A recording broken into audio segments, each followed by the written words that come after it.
Bonjour.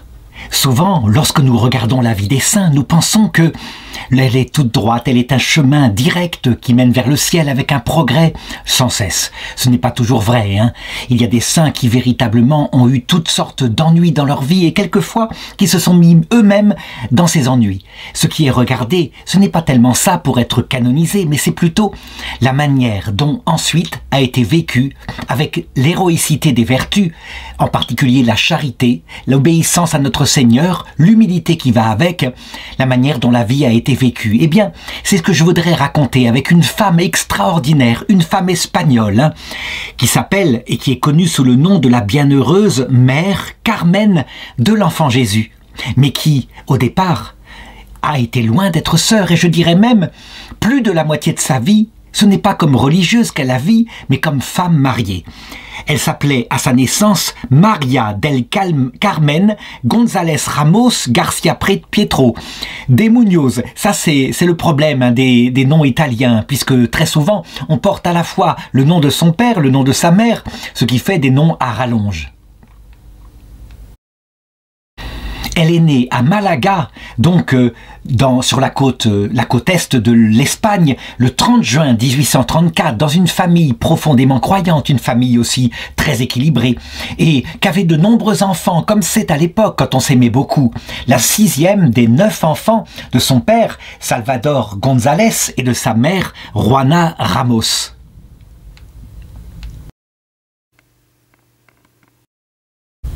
Alors évidemment, on aimerait bien avoir le récit de son enfance et on verrait probablement que c'est une enfant comme les autres, avec des qualités, des défauts, des luttes intérieures.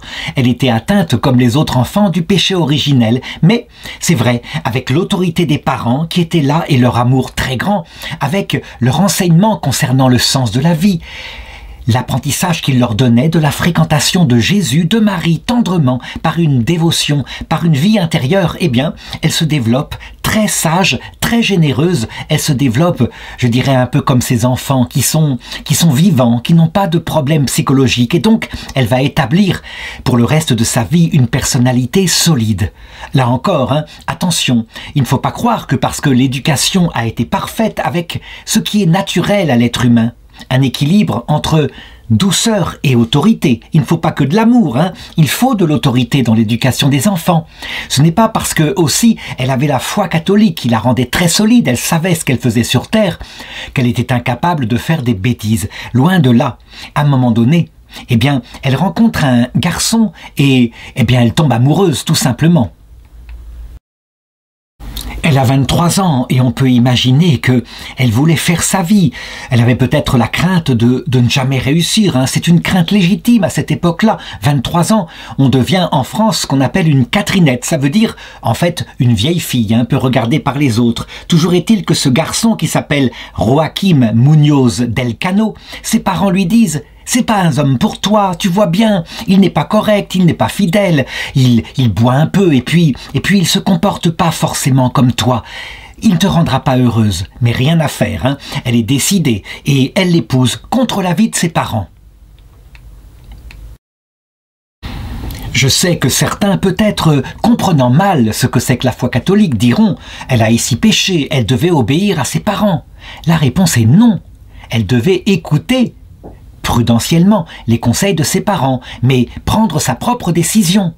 Elle n'est plus une enfant, c'est les enfants qui obéissent, hein. Les adultes, eh bien quand ils ont du respect pour leurs parents, ils écoutent le conseil de leurs parents, mais ils ont leur propre prudence. C'est fondamental, hein. Les parents qui seraient tentés de dire « ma fille me doit obéissance alors qu'elle a 25 ans » exagèrent bien évidemment. D'ailleurs, ce sont des bons parents, et donc, leur conseil étant donné, ils la laissent courir son destin. Elle apprendra, après tout, et ils la remettent véritablement dans la prière, à la protection de Dieu, à la protection de la Vierge Marie. Elle, très vite, elle entre dans le mariage, et la désillusion arrive, hein. C'est un mari qui n'est pas fidèle, il a une vie de patachon, il est incapable de se tenir, il est là dans des promesses, et très vite, une fois que, je dirais, il a fait le tour de ce qu'il voulait avoir, peut-être simplement, la sexualité. il se met à la mépriser et à sortir à droite à gauche, incapable de dépasser ses addictions, en particulier au sexe. Il va se montrer un mari parfaitement infidèle. Et elle, alors, elle est là, face à quelque chose qui peut-être à notre époque aurait abouti à un divorce ou à une déclaration en non-validité d'un mariage, sachant que, étant passionnée, étant peut-être inquiète du fait qu'elle n'allait pas se marier, elle se serait engagée dans l'aveuglement de la passion. Eh bien elle, en ce qui la concerne, elle assume, elle a fait son choix, elle tiendra son choix. Ce que Dieu a uni ici, et elle était mise au courant par ses parents, eh bien elle y restera fidèle. Sa foi est assez solide pour garder véritablement son sacrement. Et donc, les années qui vont suivre, elle va les passer dans la prière. Dans la souffrance aussi, comment pourrait-on ne pas souffrir avec un mari qui humilie comme cela, qui va à droite, à gauche, et en plus une autre souffrance, peut-être encore plus grave. Elle n'a pas d'enfant, elle ne peut pas avoir d'enfant. Donc, elle restera comme ça mariée jusqu'à la mort de son mari, fidèlement. Elle est ici un modèle véritable. L'Église dira un modèle de ce que c'est que le sacrement de mariage. Et là, il me faut m'arrêter. Certains diront, mais c'est idiot. C'est idiot. Elle aurait dû faire comme le demande le pape François, pour au moins poser la question. Est-ce que son mariage était valide? Demander à l'annonciature apostolique. La réponse est oui, elle aurait pu le demander, effectivement, mais elle préféra faire autre chose et assumer puisque, quant à elle, son consentement, disait-elle, était valide. Alors attention, je ne suis pas du tout en train de critiquer le pape François, bien au contraire, il a raison. Lorsque un couple comme ça est déplorable, lorsque l'échec est là, manifestement, oui, il faut poser la question à l'Église. Et si l'Église dit « bien non, votre mariage est valide », alors il faut s'efforcer d'obéir. Comme avait dit Jésus, ce que vous lirez sur la terre sera considéré comme lié aux cieux. Et ce que vous délirez sur la terre sera considéré comme délié aux cieux. Non pas que l'Église agisse arbitrairement, mais le ciel le sait. Finalement, la décision qui est prise ici, eh bien, c'est la décision que le ciel prend. Et si l'Église, à certains moments plus rigides, refuse de déclarer non valide beaucoup de mariages, et qu'à d'autres moments plus laxistes, elle déclare non valide beaucoup de mariages, il faut simplement obéir. L'essentiel est que dans les deux cas, dans le premier, on pourrait se remarier si le mariage est déclaré non valide, mais on reste tenu de prier toute sa vie pour celui qui s'est montré un mauvais parti. Et dans le cas où le mariage est valide, alors l'appel est clair de la part de Dieu, restez fidèles, quoi qu'il arrive. Dans la solitude parfois, lorsque le mari part des semaines avec sa maîtresse, des choses comme cela, restez fidèles. Ça ne veut pas dire, bien sûr, que celles qui ne tiennent pas ou ceux qui ne tiennent pas, qui, dans le malheur de la solitude, se remarient, seront damnés pour l'éternité. Bien sûr que non. Il y a là simplement, quelque chose qui suit la nature humaine. Normalement, au plan naturel, un mariage comme cela serait annulé par l'infidélité de l'autre. Mais au plan surnaturel, ce n'est pas le cas pour la raison suivante. Le Christ, qui est le modèle du mariage sacramentel, lui, jamais ne nous abandonne quand nous le trahissons. Et donc, le sacrement de mariage est là pour signifier cette absolue confiance que nous pouvons avoir en Dieu lorsque nous le trahissons sans cesse à longueur de journée. 7 fois, 77 fois, 7 fois, il nous reprendra dès que nous revenons à lui. Il faut le reconnaître, dans le concret de la vie, les femmes et les hommes qui sont restés fidèles comme ça à un conjoint volage, quelquefois n'ont pas eu sur la terre la récompense. Au contraire, leur vie est passée dans la solitude. Elle va avoir tout de même, à un moment donné, parce qu'elle s'est bien comportée, une récompense ultime. En réalité, la vie va rattraper ce mari par des échecs. Il va se prendre des coups dans la figure et elle est toujours là, fidèle. Si bien que, 4 ans avant sa mort, alors que déjà il est frappé par la maladie, il va revenir vers elle. Et là, désolé, en larmes, il va lui demander pardon en disant « Tu es bien meilleur que moi, toi. Toi, tu as été fidèle, toi. » Et véritablement, dans les dernières années qu'il va passer avec elle, qui ne va jamais l'abandonner, il va montrer par son comportement que vraiment sa conversion était sincère, qu'il avait changé, qu'il avait compris dans son cœur à quel point elle avait prié pour lui. De la même façon, soyons-en sûrs, une épouse ou un époux qui ferait cela, de l'autre côté de ce monde, elle obtiendra cet effet-là. Souvent, la vengeance d'un couple vécu comme cela dans la fidélité consiste en quoi? On aide son conjoint à sortir du purgatoire qu'il fait dans l'autre monde, désolé du mal qu'il a fait sur la terre. Et c'est vrai, il faut le reconnaître, c'est la plus belle des vengeances, la vengeance de l'amour. Finalement, ce mari volage, ce mari indigne, on peut le dire, hein, meurt le 3 octobre 1881, mais elle a déjà 47 ans, ce qui veut dire que, manifestement, sa jeunesse est partie, elle est derrière elle. Elle a dépassé l'âge où les enfants pourraient, où les femmes pourraient avoir des enfants. Et donc elle est là un peu démunie. Elle a assumé l'erreur qu'elle avait faite dans sa jeunesse et maintenant elle se demande « Que vais-je faire de ma vie ?» Elle le prie, elle le demande à Jésus. Il faut le reconnaître, elle qui avait été habituée à souffrir depuis son mariage à 22 ans jusqu'au décès de son mari, donc à 47 ans, elle est passée par des moments difficiles et là maintenant, de nouveau, il y a des moments difficiles. Elle va donc prier, se confier en Jésus, en la Vierge Marie, et avec son énergie, elle se dit « Il faut que ma vie, le reste de ma vie qui m'est prêtée sur terre, puisque je n'ai pas eu d'enfant, je puisse me dévouer aux enfants de Dieu, après tout. » Et elle repère très vite, elle voit dans la rue de Malaga, elle voit beaucoup d'enfants qui sont là, souvent orphelins, laissés à leur propre liberté. Elle les regarde, elle les fréquente, elle leur parle et elle s'aperçoit de la grande pauvreté qu'il y a. Il faut qu'ils survivent alors en bande, ils apprennent à chaparder. Leur vie morale se délite, hein. Souvent, les petites filles en particulier, elles n'ont que ça pour survivre. Très vite, parce qu'il y a des clients riches et qu'elles ont un corps tout jeune, elles se prostituent. Et les garçons, quant à eux, ils les protègent, ils deviennent des souteneurs. Bref, c'est une grande pauvreté, une pauvreté morale, une pauvreté culturelle. Ils ne connaissent rien de ce qu'ils devraient apprendre à l'école. Hein. L'école à cette époque-là n'est pas obligatoire. Et puis, surtout, une pauvreté concernant le salut, la doctrine du salut, le comportement qu'il faut pour obtenir la vie éternelle. Elle est prise de pitié et elle se demande « Qu'est-ce que je pourrais faire ?» Ce qu'il y a d'extraordinaire en elle, c'est qu'elle est portée sans cesse par son regard contemplatif sur Jésus. Elle vit de l'Eucharistie et donc elle aime Jésus véritablement et en particulier Jésus dans son Sacré-Cœur. Le Sacré-Cœur, hein, qui est une spiritualité venue de France, qui en fait est dans l'Écriture, racontée par saint Jean quand le cœur du Christ fut percé à la croix. Elle est évidente, hein. Elle signifie le secret du cœur de Dieu, son amour infini. Et donc, elle contemple Jésus souvent à sa croix, comment il nous aime jusqu'à la mort. Elle se dit, il est mort pour ses enfants, qu'est-ce que je pourrais faire? Et puis, il y a la Vierge Marie, la douce mère de Dieu, dont elle voit que son cœur à elle, qui a souffert à la croix, qui est souvent représenté comme couronné d'épines, comme percé par une épée, le cœur de Jésus couronné d'épines. Eh bien, elle se dit, les deux ensemble, ils sont un peu le papa et la maman du ciel.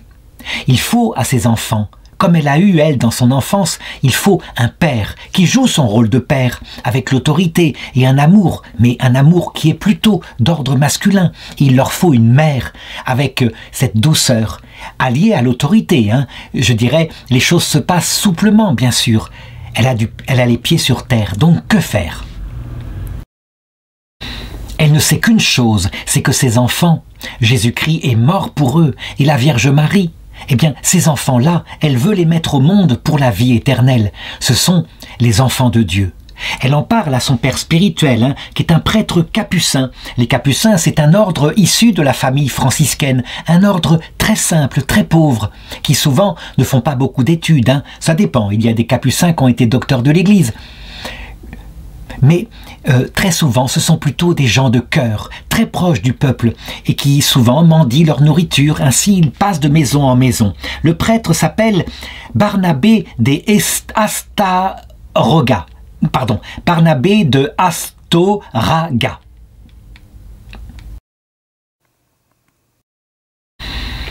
Lui, il voit cette femme qui vient se confier à lui, qui se confesse qu'il est aussi son directeur spirituel.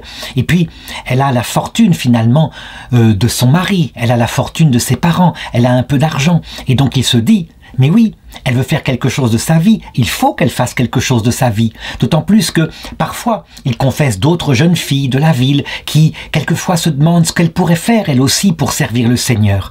Et donc, avec son conseil spirituel et voyant l'intuition qu'elle a dans le cœur, il lui suggère ceci. Pourquoi ne pas fonder quelque chose pour les enfants, quelque chose pour les enfants de la rue? Ça pourrait être une école, et pourquoi pas pour ceux qui, quelquefois, ont des problèmes de santé. Il y en a beaucoup à l'époque, une sorte d'hôpital, peut-être aussi des logements où ils pourraient ne plus dormir dans la rue. Bref, est-ce qu'il ne faudrait pas mettre maintenant cette fortune qui est à sa disposition pour faire cette œuvre-là au service de Dieu et de son prochain? Souvent, on le voit, il arrive que les pères spirituels sont plutôt sur le reculoir et disent « Est-ce que vous aurez la force, vous êtes une femme déjà qui approche la cinquantaine, est-ce que vous aurez la fortune ?» Priez plutôt, restez comme ça dans la vie contemplative. Et puis d'autres, au contraire, sont pleins d'audace en se disant « Lançons-nous, si l'Esprit Saint bénit, si ça vient de Dieu, il fera fructifier l'œuvre. » Lui était plutôt de ce genre-là. Qu'est-ce qu'il faut conseiller? Je ne sais pas, il n'y a pas de règle générale. Ça dépend des personnes. Certaines sont vraiment faites pour la contemplation, d'autres faites pour l'action. En ce qui concerne, Carmen de l'Enfant Jésus, parce que c'est le nom que bientôt elle va prendre comme religieuse, elle va suivre ce projet, ce conseil de son père spirituel. On peut dire qu'elle était contemplative, faite pour l'action. Donc, et parce qu'elle est plus âgée, parce qu'aussi dans les souffrances qu'elle a vécues avec son mari décédé, elle a beaucoup de maturité, le prêtre décide que ce sera autour d'elle, que les jeunes filles, beaucoup plus jeunes, pourront se réunir et qu'il faut commencer, qu'il a même un local pour elle, l'ancien couvent Notre-Dame des Victoires, à Malaga. Et donc, elle accepte et elle commence à se réunir avec ces jeunes femmes au couvent, là-bas, et c'est là que va démarrer la congrégation qu'elle va fonder, une congrégation qui va avoir un avenir extraordinaire comme je vais le raconter. D'abord, première chose, parce que ce prêtre, lui aussi, il a les pieds sur terre, le père Barnabé de Astorga, il est allé à l'évêché. Et là, il a obtenu l'autorisation de l'évêque, qui est tout aussi pragmatique et intelligent que lui, si bien que 2 jours après qu'elle se soit réunie pour la première fois, le 8 mai 1884, le 10 mai, voici que l'approbation diocésaine vient de l'évêque qui s'appelle Miguel Salazar Gomez. Et donc on se lance, et là, dans cette maison, on commence à accueillir quelques enfants. Et puis, elle est là, elle, avec sa spiritualité, tout ce qu'elle a médité, et l'aide de ce prêtre, elle forme les religieuses qui l'ont suivie, les jeunes filles. La spiritualité qui est la sienne, c'est une spiritualité très étonnante et très pratique, une spiritualité qui a trouvé une sorte de bénédiction. Depuis que, en 1830, à la rue du Bac à Paris, la Vierge est apparue.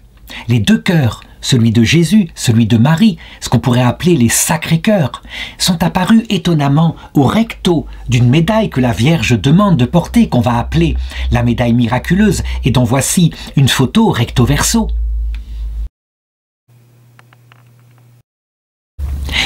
On le voit, au verso, les 2 cœurs, celui de Jésus qui est Dieu, qui est le créateur du monde, et de la Vierge Marie, qui est une toute petite femme, qui est sa mère et qui était présente à la croix, ont la même taille. Certains théologiens se gratteront un peu la tête en se disant « Mais est-ce que c'est vraiment catholique cela, de mettre le cœur de Dieu au même niveau que le cœur d'une personne humaine? Tout de même, Dieu est Dieu. Et le risque ne serait-il pas de faire de Marie une déesse ? En réalité, nous le voyons bien, ce n'est pas au niveau de la nature de la Vierge Marie ou du Christ qu'il y a un problème, qu'il y a plutôt une révélation ici, mais plutôt au niveau de leur pastoral. Et cela, la mère Carmen de l'Enfant Jésus, dont je viens de parler, elle en a l'intuition. Il faut à ses enfants un père et une mère, vraiment, puisqu'ils n'en ont pas, et un père et une mère du ciel. Et là, au niveau du rôle, les 2 sont complémentaires. On peut le dire, Jésus, c'est celui qui enseigne, celui qui donne, je dirais, le chemin, la lumière. Et puis il est Dieu. Mais Marie, c'est la mère de tous les vivants à la croix. C'est elle qui a dit oui à Jésus en notre nom. Et du coup, Elle est devenue celle qui mettait au monde l'Église tout entière. Je veux dire par là que toutes les grâces, tous ceux qui naissent à la vie spirituelle, les grâces passent par la Vierge Marie. Il y a donc véritablement une volonté de Dieu qui correspond à notre nature, que nous ayons un père et une mère spirituels au ciel.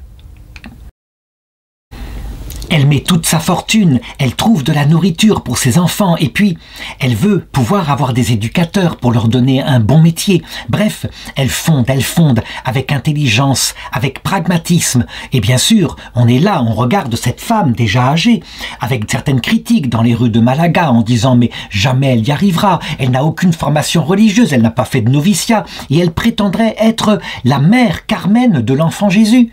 Il y a quelque chose qui ne va pas. Elle serait la fondatrice en plus d'un ordre religieux. Elle n'a jamais vécu en noviciat. Et cet ordre religieux porterait un nom qui véritablement semble un nom à rallonge. Je le donne tel qu'il est formulé au départ. Ce sont les franciscaines du tiers ordre de Saint François, des Sacré-Cœur, de Jésus et de Marie. Là encore, c'est un nom à l'espagnol, mais il faut comprendre. Franciscaines, tout simplement parce que leur père spirituel, c'est un capucin. Donc, elles sont dépendantes des capucins. Et lui, il le sait. Saint François avait fondé, à son époque, un tiers-ordre. Ça veut dire quelque chose de très souple, où on pouvait faire un vœu tous les ans, renouvelable, quitter éventuellement. Mais je dirais, on n'était pas engagé comme ça dans une vie religieuse cloîtrée comme le deuxième ordre, l'ordre des Clarisses, ou comme le premier ordre, l'ordre des franciscains. Donc, puisqu'il y a ici un apostolat qui doit être fait dans la rue, il a trouvé ces statuts-là qui lui paraissent les plus faciles, plutôt que d'en réécrire et de se compliquer la vie. Deuxièmement, c'est la spiritualité de Mère Carmen, à savoir les Sacré-Cœurs de Jésus et de Marie. Puisqu'il s'agit de s'occuper pratiquement d'enfants, il y a ainsi ce dont les enfants ont besoin et qu'elle a reçu, je l'ai dit tout à l'heure au début de cette vidéo, dès sa jeunesse. Elles vont donc se dévouer et, curieusement, les choses vont commencer à réussir. Les entrées vont être de plus en plus nombreuses et les fondations se faire. Les choses sont extrêmement rapides, on peut le dire. Elle fait ses premiers vœux avec les 8 autres jeunes filles qui l'ont accompagnée dès le 17 septembre 1884. Donc, si je regarde bien, 3 ou 4 mois après la fondation et la reconnaissance épiscopale. C'est vraiment inouï, c'est vraiment du jamais vu. Elle prend aussitôt l'habit, un habit dont elle a dessiné avec le prêtre la façon dont il sera. Et voici une photo d'elle et on voit avec d'autres sœurs autour d'elle. Par contre, et là on revoit la prudence de l'Église, en ce qui concerne les vœux perpétuels, elle ne les fera que 5 années plus tard, le 20 février 1889. Mais entre-temps, les choses ont été fondées. Alors il faut imaginer ces enfants qu'elle récupère dans la rue, qui sont souvent pleins de poux, qui n'obéissent pas vraiment, sont pas habitués à la discipline, le bruit que ça fait, donc les critiques qu'il peut y avoir de la part des bourgeois de la ville. Elle tient bon, elle continue, et avec son bon sens, elle est capable de les tenir, ces enfants qui pourraient se comporter comme des durillons, tout en étant extraordinairement douces. L'union entre la force de caractère, l'énergie, et puis la douceur, pour convaincre, fait que les enfants, ils sont calmes, ils suivent. Elle a un don extraordinaire et naturel d'éducatrice. Tout ce qui concerne les enfants des rues l'intéresse. Elle va fonder énormément d'œuvres. Ça va depuis le centre d'éducation, j'en ai parlé, mais aussi pour les tout petits, des jardins d'enfants, des cours du soir pour les plus grands qui ont besoin d'apprendre un métier, des maisons de repos pour les enfants malades. Bref, tout. Elle est sur ce créneau, on peut le dire, et elle a besoin de beaucoup d'initiatives. Elle a d'autre part beaucoup de collaboratrices, des religieuses dévouées comme elle qui la suivent. L'essentiel, elle le dit et elle l'enseigne à ses religieuses. Mon but, c'est d'apprendre à connaître et à aimer Dieu. C'est le but ultime, tout ce qu'elle fait a ce but ultime. Je sais que certains diront, mais tout de même, est-ce que le but ultime ne serait pas simplement qu'ils deviennent des hommes et des femmes? Elle le sait très bien. Le but ultime de toute la vie, y compris devenir un homme adulte et une femme adulte, c'est d'obtenir la vie éternelle. C'est véritablement une sainte, hein, il ne faut pas l'oublier. Ce n'est pas quelqu'un qui vit comme actuellement dans une sorte d'humanisme sans Dieu, où il n'y aurait pas de but après cette vie, ce qui fait que souvent, étant plus ou moins équilibré, ayant plus ou moins d'argent, le cœur est dans un désert profond, parce qu'il n'y a pas de sens ultime à la vie. L'homme ne vit pas seulement de pain. Jésus avait dit, il vit aussi de toute parole qui sort de la bouche de Dieu. Nous sommes faits pour Dieu et pour la vie éternelle. De son vivant, pas moins de 11 maisons vont être ouvertes ainsi pour s'occuper des enfants. Et elles existent encore, hein, que je cite par exemple ce discours qu'avait fait le Saint-Pape Jean-Paul II lorsqu'il s'était rendu dans un des instituts pour enfants malades et dans le besoin. Donc à l'occasion, en 2010, c'était le pape Benoît XVI, il avait donné comme enseignement que les technologies dans le domaine médical n'aillent jamais à l'encontre du respect de la vie. Donc, on le voit. Eh bien, plus d'un siècle après qu'elle ait fondé ses premiers centres, ils existent encore en Espagne avec les problématiques modernes et les religieuses qui sont là. Les religieuses avec leur nouvel habit, hein, qu'a suivi Vatican II, et puis la bioéthique qui maintenant entre là, comme l'avortement, l'euthanasie, pourquoi pas l'extermination, on pourrait dire, avec de bons sentiments humanistes des enfants trop handicapés. Je sais que ceux qui écoutent cette vidéo diront que quand j'emploie le mot extermination pour parler par exemple de l'avortement ou de l'euthanasie d'enfants très handicapés, j'utilise un mot qui est exagéré, que c'est par bonté et par humanisme que on les empêche de vivre une vie qui n'aurait pas été heureuse sur terre. Mais, je dirais, il y a un autre regard qu'il faut toujours garder au cœur dans l'Église. Hein. Le fait que ces enfants ne sont pas que des corps malades, des corps fragiles. Ils ont une âme immortelle et la vie terrestre est essentielle. C'est une première étape de la purification. Lorsqu'on prive les enfants de la vie terrestre, évidemment, on leur retire quelque chose. Et si on le fait ainsi, en général, c'est parce que une autre forme de pensée s'est emparée de l'Europe occidentale et en partie de l'Espagne. L'idée que seule la vie terrestre existe, que de l'autre côté il n'y a rien. Et dans ce cas-là, eh bien, on agit comme on le ferait par bonté pour un cheval qui s'est cassé la patte, effectivement. On l'empêcherait de souffrir davantage, on l'euthanasierait. Au contraire, hein, si cette vie prépare l'autre monde, on va tout faire pour soigner ou pour accompagner par des soins palliatifs, hein, pour préparer à la vie éternelle, sachant que la souffrance qu'il y a en cette vie, eh bien, elle prépare le cœur aux conditions pour obtenir la vie éternelle. Et voilà ce que disait sœur Carmem de l'Enfant Jésus. L'Enfant Jésus, Dieu créateur du monde, nous révélait à quel point Dieu est infiniment bon, infiniment humble, et que pour obtenir la vie éternelle, il faut lui ressembler. C'est vrai, qui ressemble à un de ces petits-enfants que voici, voilà qui obtiendra la vie éternelle. La congrégation qu'elle va fonder va grandir et se répandre dans toute l'Espagne, en Andalousie, en Castille, en Catalogne. Et puis, ensuite, après sa mort, elle va se répandre dans le monde entier. Pourtant, actuellement, aujourd'hui, son noviciat et sa maison générale continuent d'être à Antequera, dans la rue de Madre Carmen, Mère Carmen. Hein. Tout est resté ce qu'elle avait fondé, l'école Victoria qui est à côté pour l'éducation de la petite enfance. Il y a aussi l'école primaire et secondaire. Et de même, les franciscains du Sacré-Cœur sont là autour qui aident les religieuses. Elle, quant à elle, après avoir ainsi insufflé son esprit à ses filles pour qu'elles deviennent de parfaites éducatrices, elle qui n'avait pas d'enfants selon la chair, mais qui avait maintenant des enfants selon l'esprit, eh bien, elle est morte à 65 ans, le 9 novembre 1899. Elle est morte sur le terrain, elle est morte des suites du typhus. Ça veut dire que, eh bien, elle s'occupait des personnes, toujours pareilles, des enfants de la rue, et cette épidémie s'étant répandue, elle l'avait attrapée. C'était la meilleure mort qu'elle pouvait avoir, bien évidemment, le fait de suivre le chemin de douleur de ces petits-enfants qu'elle avait accompagnés jusqu'ici. Tout le monde savait, en Espagne, à sa mort, que ce n'était pas seulement une fondatrice qui avait produit des fruits extraordinaires par rapport à ce qu'elle était, Qui aurait cru qu'ainsi une mère de famille, veuve, sans enfant, ayant connu beaucoup de malheurs, puisse à plus de 50 ans fonder une congrégation religieuse qu'aurait un tel destin? Eh bien, le Seigneur confirma l'enquête que fit l'Église. Elle fut d'abord proclamée servante de Dieu, ce qui veut dire que un procès en béatification avait été ouvert pour voir si... Puis l'enquête ayant abouti, il n'y avait aucune objection à ce qu'elle soit peut-être un jour béatifiée. Elle fut donc déclarée vénérable par l'Église catholique.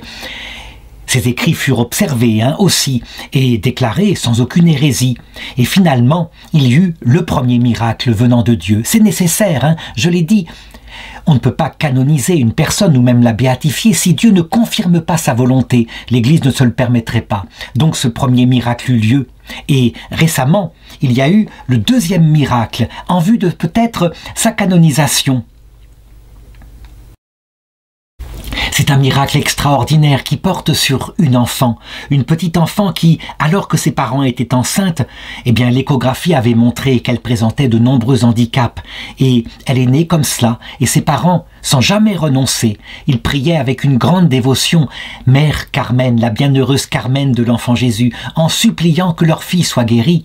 Eh bien, à l'âge de 8 ans, elle fut guérie complètement, et le miracle a été reconnu. Ce deuxième miracle qui arrive ainsi, eh bien, je crois qu'il aboutira tôt ou tard, le pape François le décidera, à sa canonisation, c'est-à-dire qu'elle ne sera plus seulement honorée là où elle a vécu, dans l'ordre des franciscains ou en Espagne, mais dans le monde entier, parce qu'on peut le dire, elle est véritablement le modèle, comme je viens de le montrer, avec sans doute Sainte Rita, des femmes bafouées par leur mari et qui pourtant, avec une énergie folle, des femmes debout sont capables de les mener au paradis. Ensuite, pour être mère d'une foule de petits-enfants, même si elles n'ont pas eu enfant, de par leur chair.